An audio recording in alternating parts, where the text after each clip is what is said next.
Good morning mga nanay! Nag-ready naman ako ngayon para naman samahan ang aking anak dahil gusto niya mag-jogging. Sa totoo lang, makakatulong din sa akin to kasi tignan niyo naman, no, nataba na ako. Dahil nga sa gusto magpakondisyon ng aking anak, syempre, todo support ang ina. So wala pang alas 6, gising na kami dahil 6 nga ang start ng aming jogging. Nakakatuwa rin kasi, alam mo yun, habang lumalaki ang mga anak ko, nagiging close pa sa akin. Medyo mahirap talaga magpalaki ng dalawang anak, lalong-lalo na kapag ikay isang single mom. Pero sa tagal-tagal ng panahon, sanay na ako dyan.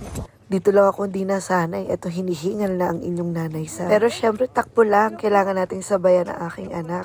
Parang buhay. Takbo ka lang ng takbo, huwag ka mapagod. Dahil sigurado naman ako sa dulo nito, meron kang pupuntahan na magandang resulta. Kaya hindi ako napapagod. Inuman mo lang ng tubig, pahinga ka lang saglit.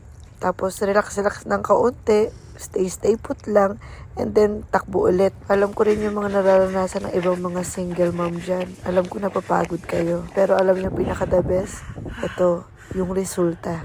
Love, okay? Good?